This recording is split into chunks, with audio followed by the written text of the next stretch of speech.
The two sides are called the government, more commonly called the proposition in the United Kingdom, and the opposition. Opening government, or the first faction, is the prime minister and the deputy prime minister, and the opening opposition is the leader of the opposition and the deputy leader of the opposition. Then, once these two are finished, then the closing government comes in, the third faction, member of government, and the government whip. Closing opposition, member of opposition, and an opposition whip. Now, opening factions, the first two teams on each government and opposition team are known as the top half, and they have four very basic rules. They establish the definitions and what they are talking about. They present their case. They respond to the arguments raised by the opposing team and maintain their relevance by asking points of information. Now, you might ask, what is points of information? Points of information is when you can basically rebut in between the debate. So, for example, if I'm speaking in the British parliamentary format, you can basically signal to the adjudicator or raise your hand or do anything that allows the adjudicator to see that you have a POI. If you have done MUNs, then you probably know about this. The POI lets you uh, ask the opposition team right then and there the question, and they have to respond.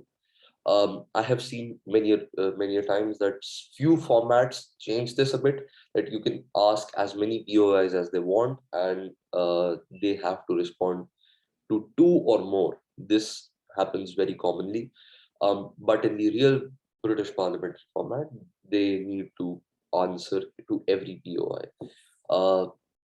The second two teams are called the bottom half. The roles of the second two factions are to introduce a case extension and continue what they were talking about, um, and present a new argument and a new aspect that wasn't touched by the first side, by the top half.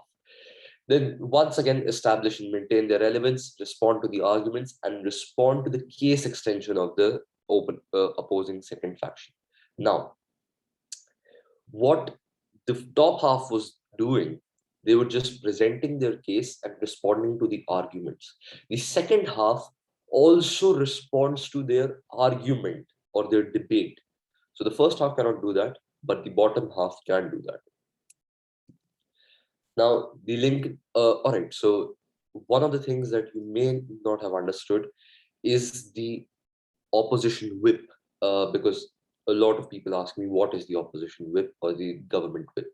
So whip is a person who particularly is chosen to ask questions and ask POIs or points of information, and he or she is a very vital person to the debate in the British parliamentary format, because if you don't have a good whip, then it will be very tough for you to present good arguments that you want to.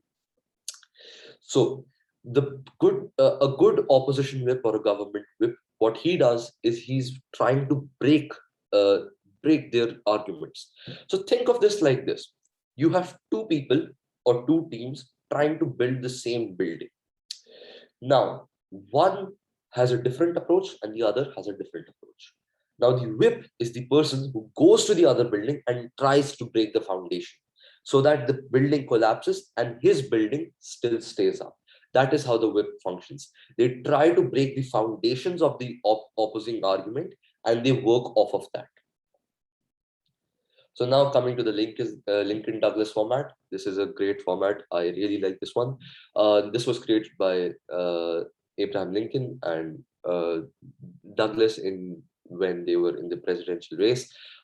They had three debates, and Stephen A. Douglas lost two, uh, and Lincoln won the two debates. So yeah, so the Lincoln Douglas or the LD debate uh, is a reaction to the excess of parliamentary debates that we have. A major problem of parliamentary debates is that you need to correlate your arguments with your teams. So many a times You do not get an opportunity to express just your opinions. You need to match that with your teams. So somewhere or the other, your arguments or your opinions go down a bit. I'm not saying entirely, but a little bit, because you need to compromise something for your teammates or for the sake of the argument. Now, because of that excess parliamentary team-based debates, we needed something that was singular, that was one-to-one. And the idea was to have a debate focused on discussing the merits of competing ethical values in a persuasive manner. Now, the Lincoln Douglas format is a very philosophical format which has a lot of facts, because only one person is speaking. So you have a lot of burden. Now, it is much more fact and evidence based rather than other debates which can have complex philosophical undertones. Now, you have to understand why this is so evidence and factual based, because they were running for an election. Now, in an election, you cannot bring up philosophical arguments, and because you cannot convince people on philosophical arguments, but you can convince them on solid facts and figures. So, in the LD debate, it works like that. The motions are direct, precise, and there is nothing between there is nothing, there are no undertones for the motion, and they need to bring a resolution. Sometimes what happens is, in normal parliamentary debate formats, they do not come to a solid resolution that one side won or the other side won. In traditional parliamentary formats, what they do is they come to a compromise between the opposition and the government. It is a person-to-person debate. Two candidates face each other in an intense session of fact-based arguments. In the LD format, it is a very long format, if I may add. The LD format is very long, and it starts with the affirmative constructive, cross-examination, negative constructive, and cross-examination. So this is the first half. So the affirmative constructive is when the affirmative person comes up and talks about what his arguments are. Now, 6 minutes. Now he has to write the content for 6 minutes, and plus the rebuttals and the affirmative rebuttals. That is a lot of time, and the cross examination as well. So the affirmative constructive is how our debates work. What the first speaker does. What he does is he creates the foundation and starts building upon that, and goes on and goes on and goes on till the 6 minutes. Now, in cross-examination, the negative person asks a few questions to the affirmative, and he has to respond to them whilst not adding any of new points. And the negative cannot add any of his points in that either. But he can present his theme and how he thinks about the topic how about the topic, the motion, and how the affirmative has tried to present it.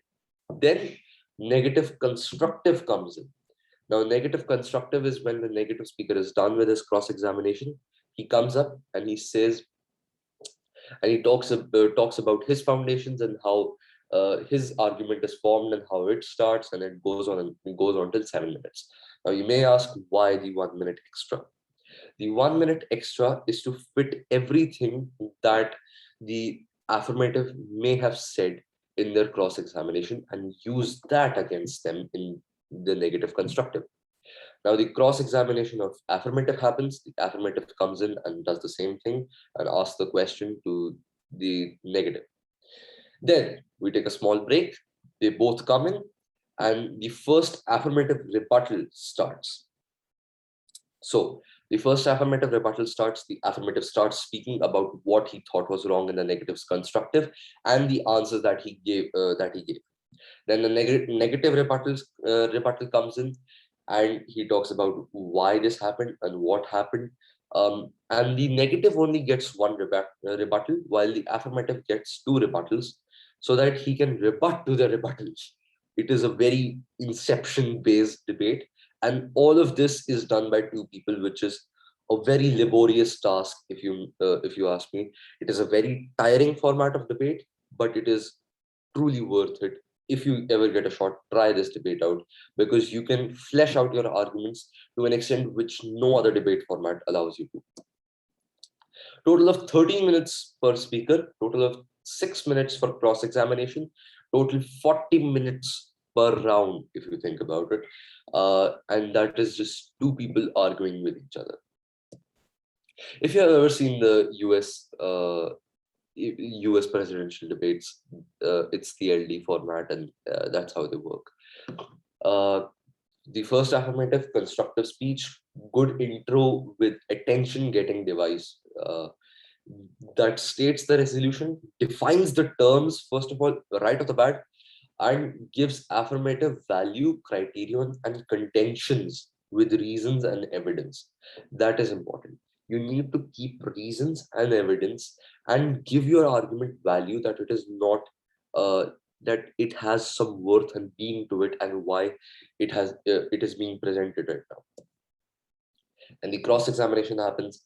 Negative asks the questions, affirmative answers the questions. Negative should use this time to clarify his or her understanding of the affirmative case, but and lay the foundation of the upcoming neg case points, but do not totally argue at that time.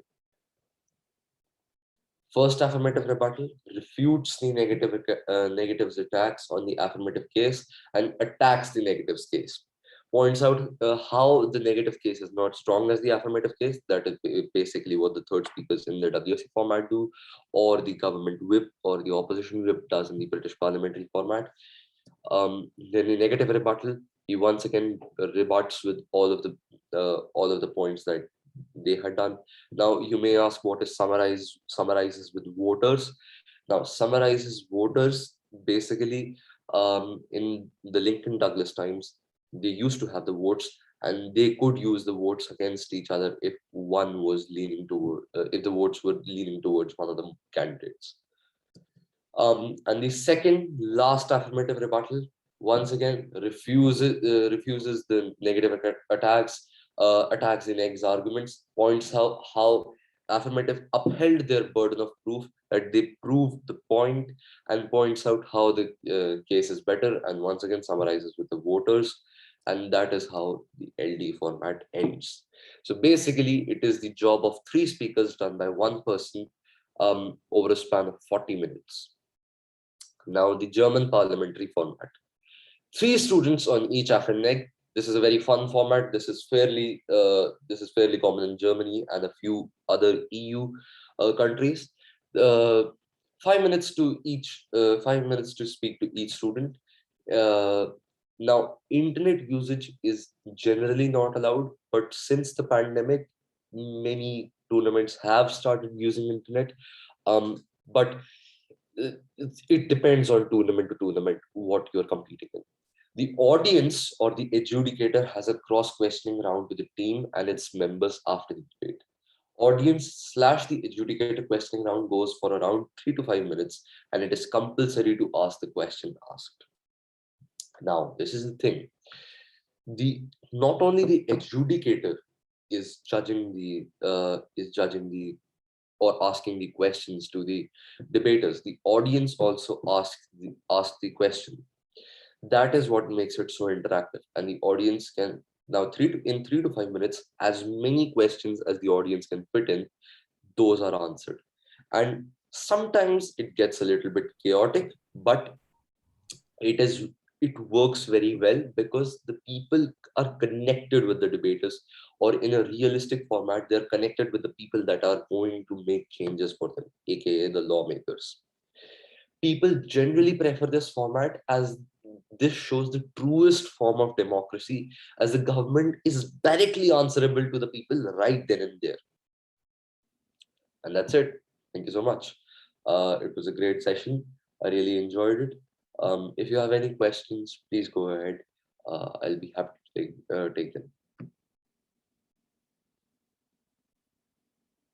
Manas, there's a question for you in the chat box. It asks you to summarize the World Scholars Cup debating section. All right. The presentation. Yeah, I'll just come to that. All right. So these are the three wheels of the WSC format, right? So the WSC format works on presentation. Now you have asked me what is the presentation. Now the presentation is is how you perform, is how you present yourself, your body language, your speaking skills, your hand gestures, your eye contact with the adjudicator. uh, it can be the tiniest thing, like you moving your hand in a specific way, or the tiniest smirk that you have on your face, that contributes to the to the debate presentation. Now, presentation also includes fluency and how you use your vocabulary. Now, I'm not saying vocabulary or fluency is very important, but it is one of the criteria that is required for a good debate, that you know what you're talking about and you use good vocabulary to present it. So, presentation is everything that your body does whilst you're debating. I hope I made presentation clear for you. Any other questions? Which is your favorite Sam, format? yeah. Yeah. Which is your favorite format to compete in? Uh, I think my personal favorite format would be the British parliamentary. Yeah, the British parliamentary, and especially the whip position in that. Uh, I I I like being the whip. It is fun. Uh, it it doesn't have any responsibility that a normal speaker has to present arguments or have the burden of proof. It's just going in, having fun, and taking the people right on the right. No. Is whip essentially a second speaker? No. A whip is not a second speaker. A whip, I would say, is a third speaker. Or if you have ever seen a WSC debate showcase, it is the fourth speaker. Because in the WSC debate showcase as well, the fourth speaker does not have a lot of responsibilities of proving the points, or once again introducing new points. He or she just has the responsibility to ask questions and to uh, to basically break the foundation of the opposing side. I hope I made that clear. All right, any other questions?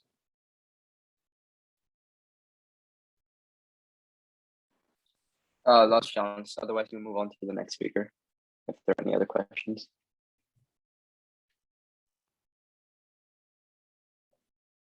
I guess you can ask them at the end if they have some. Sam, you want to start now? Yeah, all right. Thank you, Manus. Alrighty, sure thing. Hello. Welcome to part 2. Let me just get up my slideshow and then we will get rolling. So, debate webinar, part 2. That's what we're going to be doing. And let's get started with a little bit of an activity. We've just heard a lot about World Scholars Cup debate.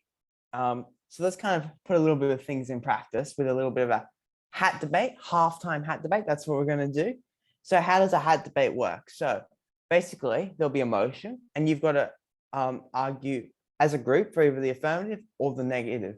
So, and how this works is we start off with one person, and they keep on speaking until they either stutter or repeat a point.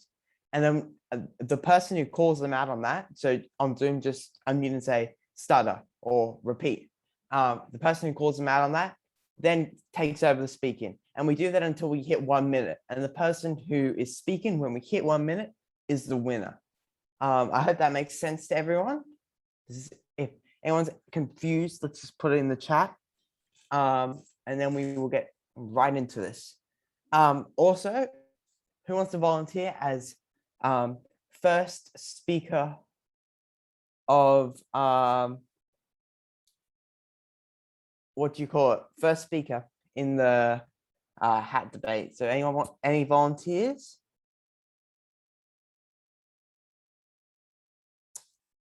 No volunteers. Well, it's unfortunate, but I would like to, let's see. Any volunteers, anyone? You can spin a wheel. Oh, I don't want to do that. Ash, how about you be our first volunteer? I'm not doing that. Yes, you are. Come on. Sure. Okay, I'm going You'll to be get the a only one timer. who'll be calling me out then, and then it'll just be you and me talking. Well, we'll inspire some people to get involved. So let's get started. Everyone, ears open. We want to call Ash out. We want to make sure, unless he's a perfect debater, he is quite good. I am, for sure. But if he repeats something or stutters, we got to call him out. Okay. So Ash, this is your motion. You're gonna have to start in 10 seconds. Sure. A remix is always worse than, yes, it is. Remix is like it's an art appropriation taking place, and sometimes art appropriation can just be not considering the real meaning behind why a song was there. And I guess that's it, because I can't think of anything else. Okay, someone call him out. Call him out. Someone. Who's gonna call Lane. Ash out?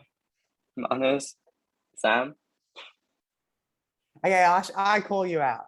Well, let me tell you about a remix. Well, a remix is always worse than the original song because the artists who remix these original songs put them over these stupid effects which crackle up the song and make it seem like it's untasteful and gets rid of the intention of the artist with their crackling and electrifying and whiz bang.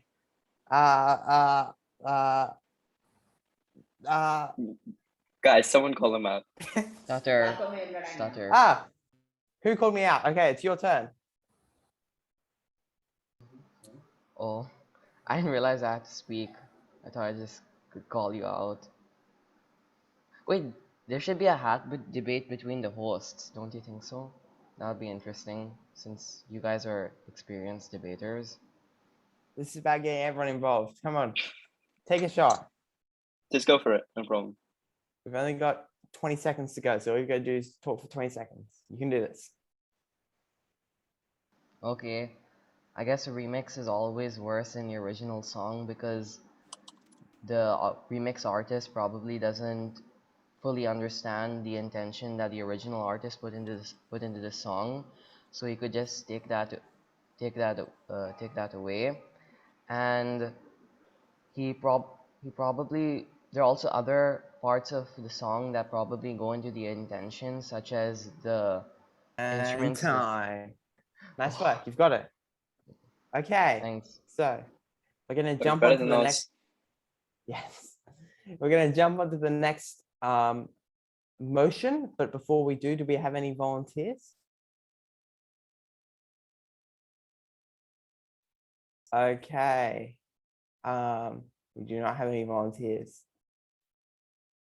Not exactly how I hoped this would go, but well, let's come back to the hat debates then. We will come back to those. So, this is another speaking question, but you can drop it in the chat. Thoughts. What makes someone sound convincing? What do you think makes someone sound convincing? Are there qualities of someone's voice or how their body posture, a lot of what Manus was speaking about, their presentation? What can make someone sound convincing, or is it their content? So let's drop some ideas in the chat about what can make someone sound convincing. The tone, yeah. Certainly.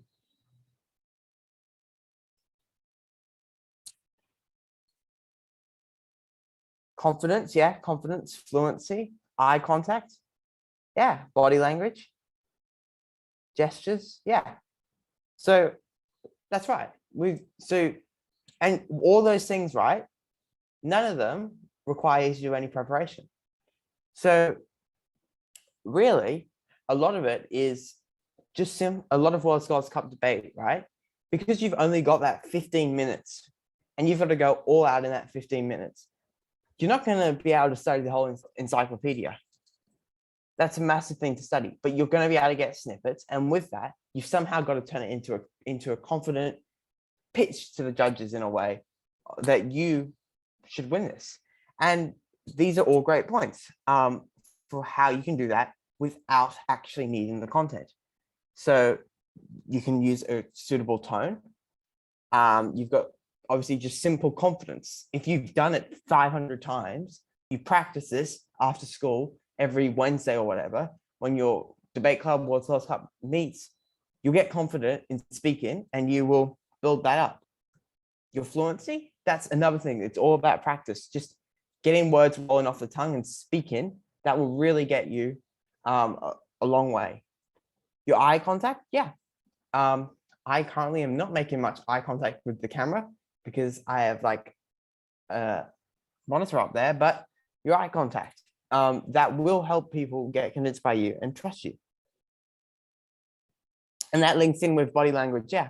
And how are you presenting yourself? Are you shy and reserved, holding yourself back? Maybe you've got your arms tucked in. But if you're open and you've got your hands moving, we heard Manus talk a lot about hands moving and how to use that effectively. That's going to make you seem more confident and overall more convincing. And yeah, emotion and connecting to the audience level on emotional level, yeah. But we've got to remember to balance that out with the tone, which Ash mentioned in the chat. And you can build those emotional level things without having to know the encyclopedia. A lot of what you'll find with World Scholars Cup debate topics they are quite broad and quite applicable to a lot of like basic debate structures. So whilst the motion may be different, there are things you can link in with emotion that kind of a universal argument in a way. So yeah, this is what we've got here. Fake it till you make it. You really don't have to be the smartest person in the room to win the debate. And you don't have to be the person who studied the curriculum 5 hours a day after school.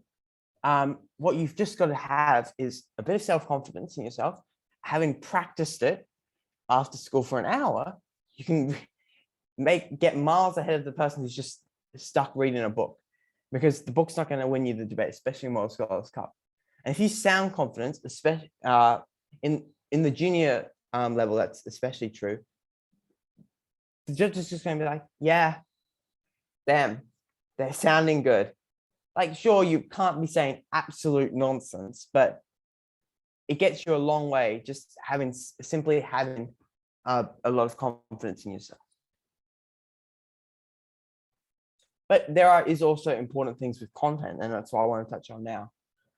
It's a bit difficult to go into content for every single debate because you can get emotions, but some general things. You don't want to make your arguments hazy. Make them clear. So one thing you would have noticed in Manus's speech, he told us how you only have 4 minutes. That's not a lot of time. In some of the other debate competitions you'll find you have 8 minutes, 10 minutes, 6 minutes. That's a lot more time than 4 minutes. So you've got to be concise, and you've got to choose simply to focus on things. Don't try and read off everything. Like, don't try and read 3 pages in 4 minutes just by going, my name is Sam here, like that. That's just going to make everything fall apart. But if you say, okay, I'm going to take one argument up there for 4 minutes and I'm going to be super clear, or maybe you take 2 arguments up there, 4 minutes, and I'm going to be super clear. I'm going to use pauses to really hold like my point and make it very clear to the judge what I'm saying. That will make that stick in their mind, and they'll be like, yeah, okay, we've got them. So and another thing that's very important with that is signposting. So you want to say, my first point is, and say your point. My second point is, and say your point.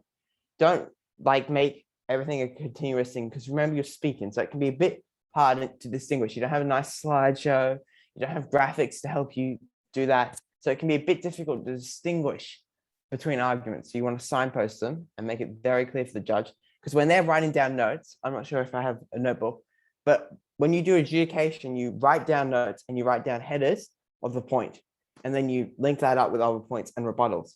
But you need that point very clear to give you a section, because the debate's moving fast and the adjudicator needs your points to be very clear in their head and on their notebook. Okay, but what do I say?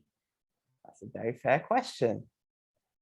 Yeah, like I was talking about, keep your arguments very simple. Don't be too stressed about when you're doing World Scholars Cup debate. There are other debates where you're going to have to be more prepared. You heard Manus talk about, for example, British parliamentarian. But in World Scholars Cup, you can keep it very simple.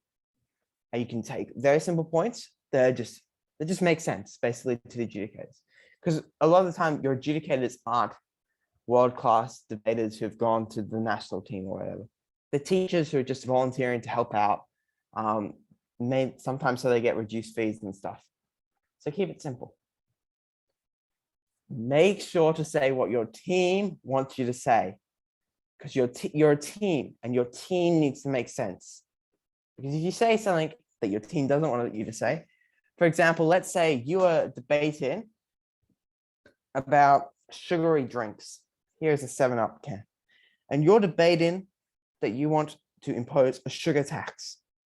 And your whole team's argument is about the health and well-being of the people by having less sugar. Don't then go out and start on a tangent about, I don't know, what could you start a tangent on? You could start a tangent on how the sugary beverage industry is a monopoly and we must break up this monopoly, because that's not what your team wants you to say. Your team wants your case to be focused on the unhealthy nature of sugary beverages, not on the monopolistic giants of Pepsi and Coca-Cola, which aren't even really monopolies, but well, they kind of are. But see, we're getting off topic, and that's what will happen in your debate. You'll get off topic. But if you stay with what your team wants to say, so you have a clear, cohesive and clear case line, it will just make sense. Plus, it helps with the adjudicator, because think about it. When you have your first speaker introduce your team's points, the adjudicator will note these down, and then they'll be expecting you to develop those points. So it really helps the adjudicator if you simply say what your team wants you to say. And link it back to the motion. Why should I care? That's a very fair question to ask for an argument. So link it back to the motion. If you're going slightly off topic, make sure you always link in everything back to the motion, because you've got a short amount of time, so you don't have that time to waste going on tangents. Okay, now the slide might be a bit difficult to read, but luckily I've made it a bit easier to twist their points into points for you. So this is it's an interesting thing to do. It doesn't always work out, but if you have the opportunity and they're going on about something, which it might be difficult to rebut whether that's true, maybe the factuality of it is true, maybe it's factual, simply just twist their point into saying that, yeah, you actually are agreeing with us. For example, let's say, I don't know, I'm debating once again on the 7-Up. And the other team says the children must be exposed to sugar so they learn the unhealthy benefits of sugar. You could then twist that point into saying the opposition clearly agrees that sugar is very unhealthy, and then you could tell, well, the opposition, how is drinking soda going to expose them to the unhealthy benefits of sugar until they get diabetes or whatever. So you can twist their points into points for you if you'd like. That's a rebuttal strategy.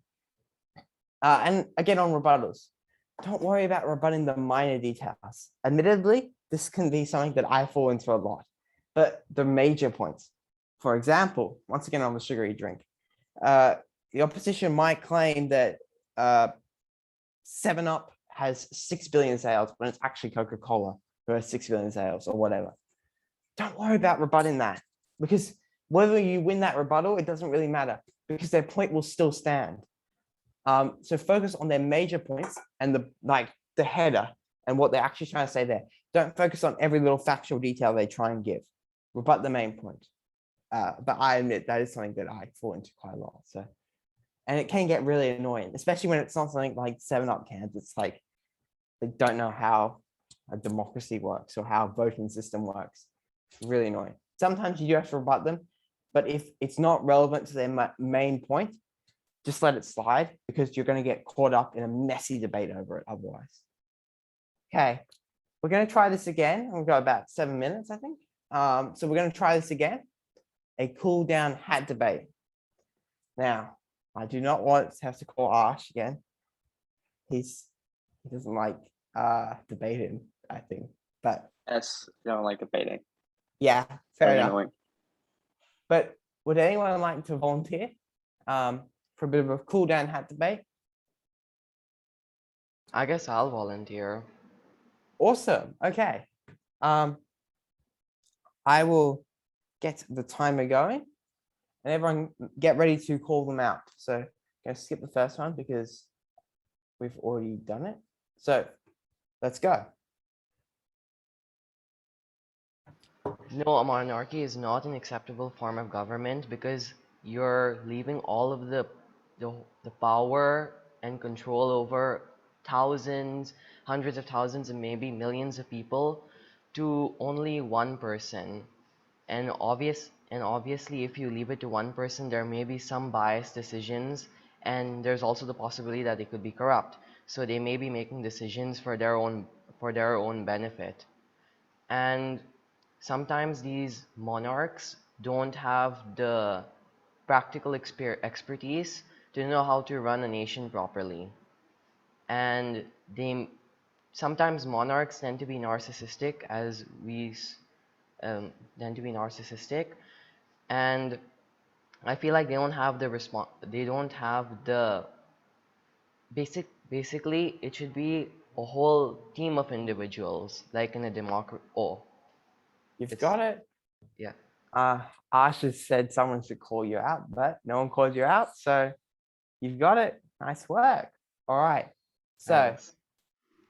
everyone, remember it's a collaborative game. We've got to try and win. That's the point of the game. So would anyone else like to volunteer?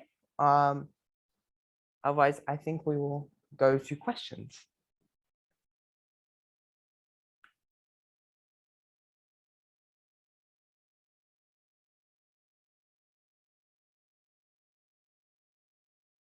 Alrighty.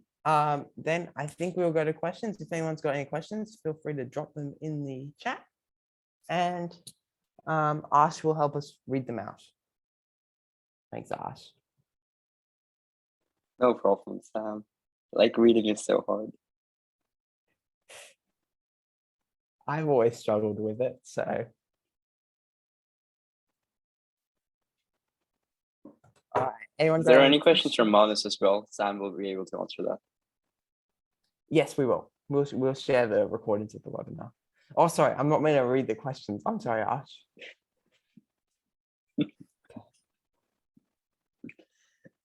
I'm not gonna read it aloud again. Oh. Okay. Anyone else got any questions? I